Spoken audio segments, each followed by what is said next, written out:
இறைவா நீயே அனைத்தும். இறைவா நீ நன்றாக இருக்க வேண்டும். சித்தன் அருள் 1940. அன்புடன் அகத்திய மாமுனிவர் காசி வாக்கு. வணக்கம் அடியவர்களே. இப்போது உரையாடல் வடிவில் இந்த வாக்கினை கேட்க உள்ளீர்கள். வாருங்கள் நம் குருநாதர் அளித்த வாக்கின் உள் செல்வோம். வணக்கம். இன்னைக்கு நாம ஒரு ஆழமான அலசலுக்குள்ள போக போறோம். நீங்க பகிர்ந்துகிட்ட ஒரு ஆதாரம் அகத்திய மகரிஷியோட காசி பொதுவாக்கு, அத பத்தி தான் பேச போறோம். ஆமா, வணக்கம். இது காசில அகத்தியர் அருளியதா சொல்லப்படுற ஒரு முக்கியமான உரை. இதுல பிரபஞ்சம், தெய்வீகம், அப்புறம் நம்ம மனித இருப்பு, ஆன்மான்னு நிறைய விஷயங்கள் வருது. சரி, அப்போ இந்த உரையாடல்ல நாம என்ன பண்ண போறோம்னா, இந்த வாக்குல இருக்கிற சில எப்படி சொல்றது தனித்துவமான கருத்துக்களை கொஞ்சம் ஆழமா பார்க்க போறோம். இப்போ காந்தகம்னு ஒரு சக்தி சொல்றாங்க, அப்புறம் குறித்துகள்னு ஒண்ணு, லோபாமுத்ரா பத்தின குறிப்புகள் வேற வருது. முக்கியமா நம்ம செய்யற மகாலய பட்சம் மாதிரி சடங்குகளுக்கு பின்னாடி என்ன தத்துவம் இருக்குன்னு புரிஞ்சுக்க முயற்சி பண்ணலாம். கண்டிப்பா. அப்போ இந்த அகத்தியரோட உரையில பழங்கால ஞானம் இருக்கு, சடங்குகள் பத்தி பேசுது, சில சமயம் நவீன இயற்பியல் மாதிரி கூட சில கருத்துக்கள் எட்டி பாக்குது இல்லையா? இதுல மையமா நம்ம எதை எடுத்துக்கலாம்? பிரபஞ்சத்தோட செயல்பாட்ட ஒரு வித்தியாசமான கோணத்துல இது காட்டுது.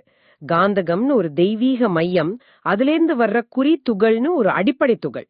ஓ, இதோட நம்ம மனித ஆன்மாக்கள், நம்ம குடும்ப உறவுகள், இது எல்லாத்தையும் அகத்தியரோட போதனைகள், குறிப்பா லோபாமுத்ரையோட கண்டுபிடிப்புகள் வழியா இணைச்சு பாக்குது. சரி சரி. சுருக்கமா சொன்னா, இந்த பழங்கால வாக்கு பெரிய விஷயமான பேரண்டத்துக்கும் நம்ம சின்ன அனுபவமான சிற்றண்டத்துக்கும் என்ன தொடர்புன்னு விளக்குது. அதத்தான் நாம இப்ப அலச போறோம். முதல்லயே அகத்தியர் ஒரு ஆதங்கத்தோட ஆரம்பிக்கிற மாதிரி இருக்கு. அதாவது பழங்கால அறிவு இந்த சுவடிகள்ல நிறைய இருக்கு, ஆனா ஆமா, அது சரியா பயன்படுத்தப்படல, பணத்துக்காக தப்பா போயிடுச்சு, மக்கள் குழப்பத்துல இருக்காங்கன்னு சொல்றாரு. ஆனா உண்மையான ஞானத்தை சொல்ல போறேன்னு சொல்றாரு. அதே நேரத்துல பாருங்க, லோபாமுத்ரையை பத்தி பேசுறது ரொம்ப முக்கியம். அவங்க அகத்தியரோட மனைவி காசி இளவரசி. ஆனா அவங்கள வெறும் துணையா மட்டும் சொல்லாம பிரபஞ்ச உண்மைகளை தேடின ஒரு ஆய்வாளரா காட்டுறார். இதுவே பெரிய விஷயம். அவங்களோட ஆய்வு எதுல கவனம் செலுத்துச்சுன்னு சொல்றாருன்னா, அந்த குறி அல்லது துகள், அந்த அடிப்படை துகள். ஆமா, அந்த அடிப்படை துகள். அது என்ன, அது எப்படி மனிதர்களுக்குள்ள இருக்கிற அதிர்வுகளோட பூதபிம்பம்னு ஒரு வார்த்தை பயன்படுத்துறார். ஒருவேளை அது ரொம்ப நுண்ணிய நிலையா இருக்கலாம். அதோட எப்படி தொடர்பு கொள்ளுதுன்னு புரிஞ்சுக்க முயற்சி செஞ்சிருக்காங்க. ஆக ஒரு பக்கம் தொலைஞ்சு போன ஞானம் திரும்ப கிடைக்கும்னு நம்பிக்கை இருக்கு, இன்னொரு பக்கம் லோபாமுத்ரை ஒரு விஞ்ஞானி மாதிரி அடிப்படை துகள்களை ஆராய்ஞ்சிருக்காங்கன்னு சொல்றது ரொம்ப ஆச்சரியமா இருக்கே. என்ன கண்டுபிடிச்சாங்க அவங்க? அகத்தியர் சொல்றது படி பிரபஞ்சத்தோட மையம் காந்தகம். ஆமா, ஒரு தெய்வீகமான காந்த சக்தி உள்ள மையம்னு வச்சுக்கலாம். ஒரு வகையில இறைவன் இல்ல பிரபஞ்சத்தோட மூலம். இதுல இருந்து வர்ற ஒரு கதிர்வீச்சு ஆற்றல் தான் கிரகங்கள், நட்சத்திரங்கள், எல்லா உயிர்களையும் இயங்குதுன்னு சொல்றார். ஓ, ஒரு யூனிவர்சல் எனர்ஜி மாதிரி. ஆமா, கிட்டத்தட்ட அப்படி. இந்த ஆற்றலோட சம்பந்தப்பட்ட ரொம்ப ரொம்ப சின்ன அடிப்படை துகள் தான் குறி அல்லது துகள். இங்கதான் விஷயம் இன்னும் ஆழமாகுதுன்னு நினைக்கிறேன். ஒரு தெய்வீக காந்த சக்தி, அதிலிருந்து வர்ற அதிவேக துகள்கள், இந்த குறி துகள்களை பத்தி சொல்றாரே, அதோட வேகம். ஆமா, அது நினைச்சு பார்க்க முடியாத வேகம்னு சொல்றாரு. கண்ணிமைக்கிற நேரத்துல பல கோடி மைல்கள் போகுமா. அப்படியா? இப்ப இருக்கிற அறிவியலால அளக்க முடியுமான்னு கூட தெரியல. ஆனா ஆச்சரியம் என்னன்னா, லோபாமுத்ரா இந்த வேகத்தை கணக்கிட ஒரு சூத்திரம், ஒரு ஃபார்முலா கண்டுபிடிச்சதா அகத்தியர் சொல்றார். அடேங்கப்பா, இது கிட்டத்தட்ட பழங்காலத்துல சொன்ன பார்ட்டிகல் பிசிக்ஸ் மாதிரி இருக்குல்ல? ஆமா, அந்த ஒப்பீடு கரெக்ட் தான். அது மட்டும் இல்ல, இந்த காந்தகம் இருக்கு இல்லையா, அது சில சமயம் தானா அசையுமாம், அசைவடையும்னு சொல்றாரு. அப்படி ஒரு பெரிய அசைவு நடக்கும்போது உயிர் அல்லது உணர்வு இருக்குன்னு சொல்லப்படுற இந்த குறித்துகள்கள் சிலது அந்த மையத்துல இருந்து விடுபட்டு கீழே விழும் நிலை வருதுன்னு சொல்றாரு. கீழே விழுந்தா அந்த குறி துகள்கள் என்னாகும், எங்க போகும்? அது அப்படியே போகாது. அகத்தியர் வாக்குப்படி யார்கிட்ட உயர் ஆன்மீக ஆற்றல், அதாவது சக்தி அதிகமா இருக்கோ அந்த மாதிரி மனிதர்களால அந்த துகள்கள் ஈர்க்கப்படுமா, ஈர்த்து கொள்ளும்னு சொல்றாரு. ஓ, அட்ராக்ட் ஆகுமா? ஆமா, சரியா சொன்னீங்க. இங்கதான் அகத்தியர் நம்ம குடும்பம், கல்யாணம், வம்சாவழின்னு இருக்கிற உறவுகளை இந்த துகள்களோட இணைக்கிறாரு. இது எப்படி? அவர் என்ன சொல்றாருன்னா, இந்த உறவுகள்லாம் சும்மா எதேச்சியா அமையறது இல்லையா. அப்படியா? ஆமா மாறா, காந்தகத்திலிருந்தே உருவாகிற முன்னாடியே தீர்மானிக்கப்பட்ட துகள் அளவிலான தொடர்புகள், சொந்தங்கள்னு சொல்றார்.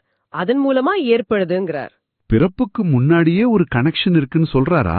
கிட்டத்தட்ட அப்படிதான். ஆனா கலியுகம் பத்தியும் சொல்றார். இப்ப பாவம் அதிகமா இருக்கிறதால இந்த உண்மைய நாம உணர்றது கஷ்டம். அதனால புண்ணியம் செஞ்சு மனச தூய்மைப்படுத்திக்கணும்னு சொல்றார். இது உறவுகளை பத்தி நாம யோசிக்கிற விதத்தையே மாத்துதே. நம்ம தொடர்புகள், ஏன் நம்ம பிறப்பு கூட ஏதோ ஒரு வகையில இந்த பிரபஞ்ச துகள்களோட, அந்த தெய்வீக சக்தியோட, நம்ம ஆன்மீக நிலையோட, ஒருவேளை கர்மாவோட கூட பிணைக்கப்பட்டிருக்குன்னு சொல்ல வர மாதிரி இருக்கு. நிச்சயமா யோசிக்கணும். ஆமா, இதுக்கு அடுத்தபடியா அகத்தியர் வில் விஷ்ணு ரகசியம்னு ஒன்னு சொல்றார். வில் விஷ்ணு ரகசியமா? அது என்ன? இது புரட்டாசி மாசத்துல நடக்கிற ஒரு நிகழ்வா சொல்றார். வில் மாதிரி ஒரு ஒளி, அத விஷ்ணுவோட சொரூபமா பாக்குறாங்க.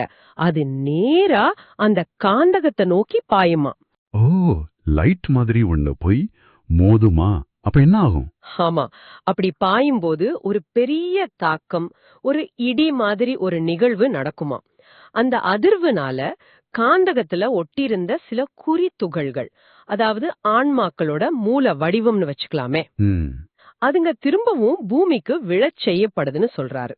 இதுதான் மறுபிறப்புக்கு ஒரு காரணமா அமையுது. ஓஹோ. ஆனா இங்கே ஒரு முக்கியமான விஷயம் சொல்றாரு பாருங்க.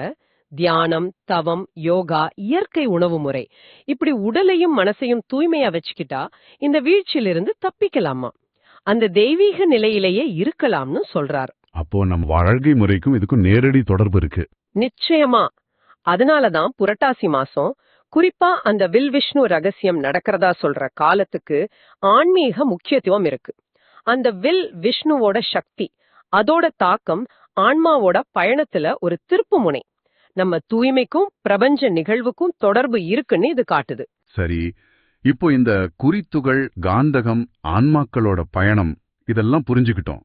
இதுக்கும் நாம செய்யற தர்ப்பணம் மாதிரி சடங்குகளுக்கும் என்ன தொடர்பு? குறிப்பா இந்த மகாலய பக்ஷம் அமாவாசையில முன்னோர்களுக்கு பண்றோமே, அது ஏன் முக்கியம்னு இந்த வாக்குல வருதா? நிச்சயமா வருது. இதுதான் இந்த வாக்கின் ஒரு முக்கியமான நடைமுறை பயன்பாடுன்னு சொல்லலாம். அகத்தியர் இந்த சடங்குகள் எப்படி வேலை செய்யுதுன்னே இந்த துகள் அடிப்படையில தான் சொல்றாரு. எப்படி? அவர் என்ன சொல்றாருன்னா, இப்ப நாம காசி, ராமேஸ்வரம், கங்கை கரை மாதிரி புண்ணிய ஸ்தலங்களுக்கு போறோம் இல்லையா? ஆமா. அங்க போய் நம்ம முழு மனசோட, ரொம்ப தீவிரமான எண்ணத்தோட தர்ப்பணம் மாதிரி சடங்குகள் செய்யும் போது அந்த எண்ண அலைகள், அந்த சடங்கோட சக்தி, அது நேரா காந்தகத்துல இணைஞ்சிருக்கிற நம்ம முன்னோர்களோட குறித்துகள்களுக்கு ஒரு சிக்னல் மாதிரி போகுமா, சத்தம் போல் கேட்கும்னு சொல்றாரு. ஓஹோ, அப்போ இது வெறும் நினைவு கூறுறது மட்டும் இல்ல, ஒரு கம்யூனிகேஷன் மாதிரி. ஆமா, அப்படிதான் சொல்லப்படுது.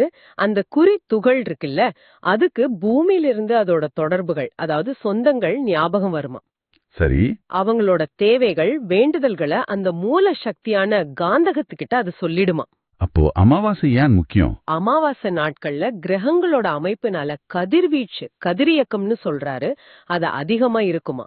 அதனால இந்த தொடர்பு இன்னும் ஸ்ட்ராங்கா, தெளிவா இருக்குமா. ஓ, அதனாலதான் அமாவாசை, குறிப்பா மகாலய அமாவாசை தர்ப்பணத்துக்கு ரொம்ப உகந்ததுன்னு சொல்றாங்களா? ஆமா, நம்ம உடம்புல இருக்கிற நரம்பு மண்டலம் கூட மின்சார கம்பிகள் மாதிரின்னு ஒரு குறிப்பு சொல்றார். அது இந்த துகள்களை தாங்கி இந்த தொடர்புக்கு ஒரு கருவியா இருக்கணும் சொல்றார். இது நிஜமாவே தர்ப்பணம், மகாலய பட்சம், இதுக்கெல்லாம் ஒரு ஆழமான, கிட்டத்தட்ட ஒரு சயின்டிபிக் பார்வை மாதிரி இருக்கு. வெறும் கடமைக்கு செய்யாம இது ஒரு எனர்ஜி எக்ஸ்சேஞ்ச், நம்ம முன்னோர்களோட மூலத்துகள்களோட ஒரு கனெக்ஷன் புரிஞ்சுக்கிட்டா அந்த சடங்கோட ஃபீலே வேற மாதிரி இருக்கும். கண்டிப்பா. இந்த கண்டுபிடிப்புகள், விளக்கங்கள் எல்லாத்தையும் லோபாமுத்திரை சுவடிகள்ல பதிவு செஞ்சு வச்சிருந்ததா அகத்தியர் சொல்றார். சுவடிகளா? அது எங்க இருக்கு? அது சாதாரணமா கிடைக்காதுன்னு சொல்றார். கங்கைக்கு அடியில, தஞ்சாவூர், பழனி மாதிரி ஸ்தலங்கள்ல, பஞ்சபூத ஸ்தலங்கள்ல மறைச்சு வைக்கப்பட்டிருக்கணும். அவை காலத்தால் அழியாதுன்னு சொல்றார். இதனால கூட புண்ணிய தலங்களுக்கு போறது வெறும் சடங்கா இல்லாம அது புண்ணியத்தை சேர்க்கும், மறைஞ்ச உண்மைகளை உணர வைக்குங்கிற நம்பிக்கையும் இதோட சேருது. சரி, கடைசியா அகத்தியர் ஒரு எச்சரிக்கை மாதிரி சொல்றாரு, நிறைய சித்தர்கள் நிறைய சொல்லிருக்காங்க, அதை கேட்டு குழம்பிடக்கூடாதுன்னு. ஆமா, அது ரொம்ப முக்கியம். சித்தர் வழி சில சமயம் பைத்தியக்கார வழி மாதிரி தோணலாம். ஆனா அத சரியா புரிஞ்சுக்கிட்டா அது ஞானத்துக்கு வழி கோட்டோன்னு சொல்றார். இதுக்கு அடிப்படை என்ன சொல்றார்? மறுபடியும் அதேதான். உடல், மன தூய்மை, குறிப்பா இயற்கை உணவுகளோட முக்கியத்துவத்தை மறுபடியும் வலியுறுத்துறார். ஆக அகத்தியரோட இந்த காசி வாக்கு வழியா நாம ஒரு பயணம் போன மாதிரி இருக்கு. பிரபஞ்சத்தை ஒரு வித்தியாசமான கண்ணோட்டத்துல பார்த்திருக்கோம். காந்தகம்னு ஒரு தெய்வீக மையம், அதிலிருந்து வர்ற உணர்வுள்ள குறித்துகள்கள், இதுக்கு நடுவுல நடக்கிற ஒரு விளையாட்டு தான் இந்த உலகம்னு சொல்லப்பட்டிருக்கு. ஆமா, இதுல லோபாமுத்ரையோட பங்களிப்பு ஒரு விஞ்ஞானிக்கு நிகரா சொல்லப்பட்டிருக்கு. நம்ம ஆன்மாக்கள், உறவுகள், ஏன் மறுபிறப்பு வரைக்கும் எல்லாத்துக்கும் ஒரு பிரபஞ்ச அடிப்படை இருக்கு. அப்புறம் நாம செய்யற தர்ப்பணம் மாதிரி சடங்குகளுக்கு வெறும் சம்பிரதாயத்தை தாண்டி ஒரு ஆழமான அர்த்தம் இருக்குன்னு இந்த உரை சொல்லுது. மிக சரியா தொகுத்தீங்க. இந்த வாக்கின் முக்கியமான செய்தி என்னன்னா, அது நம்ம சின்ன உலகமான சிற்றண்டத்தை நம்ம உடம்பு, உறவுகள், ஆன்மீக நிலை, அந்த பெரிய பிரபஞ்சத்தோட, அதாவது தெய்வீக மூலம், பிரபஞ்ச ஆற்றல்கள், கிரக தாக்கம்னு எல்லாத்தோடையும் நேரடியா இணைக்குது. இந்த தொடர்பை நாம உணர்ந்து அதை பலப்படுத்திக்க, இந்த ஆழமான உண்மைகளை புரிஞ்சிக்க நம்மள நாமளே தயார்படுத்திக்கணும், தூய்மைப்படுத்திக்கணுங்கிறத இது ரொம்ப வலியுறுத்துது. அப்போ அகத்தியரோட இந்த வார்த்தைகள் வழியா நாம பார்த்த இந்த பார்வை துகள்களையும் ஆன்மாக்களையும் சடங்குகளையும் இணைக்கிற ஒரு தனித்துவமான சித்தாந்தம்னு சொல்லலாம். இது நிச்சயமா நம்ம வம்சாவளி, முன்னோர்கள், நம்ம சடங்குகள் பத்தி கொஞ்சம் வேற மாதிரி யோசிக்க வைக்குது இல்லையா? கண்டிப்பா. இறுதியா உங்களுக்காக ஒரு கேள்வி. நம்மளோட சாரம், நம்ம தொடர்புகள், ஏன் நம்ம விதி கூட இந்த குறித்துகள்கள் மூலமா பிரபஞ்சத்தோட மூலத்தோட பிணைக்கப்பட்டிருக்குன்னு இந்த உரை சொல்லுது. அப்படி இருந்தா பூமியில நம்ம வாழ்க்கை, நம்ம எண்ணங்கள், நம்ம செயல்கள், இது எல்லாமே அந்த மூலத்தோட இறைஞ்சிருக்கிற அந்த துகள்களை பாதிக்க முடியும்னா, இது நம்ம அன்றாட வாழ்க்கைக்கும் நம்ம ஆன்மீக பயணத்துக்கும் எவ்வளவு பெரிய பொறுப்பு கொடுக்குது. இது நீங்க கொஞ்சம் யோசிச்சு பாருங்க. நிச்சயமா யோசிக்க வேண்டிய விஷயம். இந்த ஆழமான அலசல்ல எங்களோட இணைஞ்சதுக்கு ரொம்ப நன்றி. ஓம் அன்னை ஸ்ரீ லோபாமுத்ரா உடனுரை தந்தை அகத்திய மாமுனிவர் திருவடிகளில் சமர்ப்பணம். சர்வம் சிவார்ப்பணம்.